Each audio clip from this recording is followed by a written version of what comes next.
Ops, ops, ops, ops. Bakit ngayon ka lang? Ang labas mo sa trabaho alas 6. Anong oras na?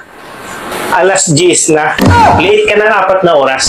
Sabihin natin yung biyahe mo 1 oras. So mayroon ka pang 3 oras na late. Anong ginawa mo sa 3 oras na yan? Ha? Nag-overtime lang kasi kami sa trabaho. Overtime? Sinong niloko mo? Tumawag ako sa trabaho mo at hindi ka nag-overtime. At saka bakit ka may baon-baon na sexy na damit? Akala mo hindi ko alam?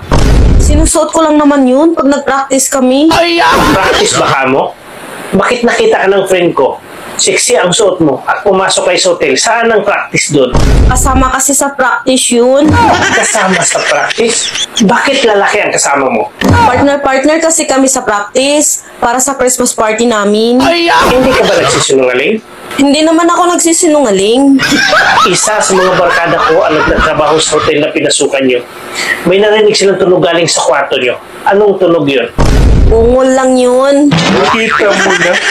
Nanlalaki ka talaga. Huwag mo sabihin practice yun. Oh, nagring yung phone mo. Sagutin mo na. Baka yan yung lalaki na kasama mo sa practice. Ano sabihin ko?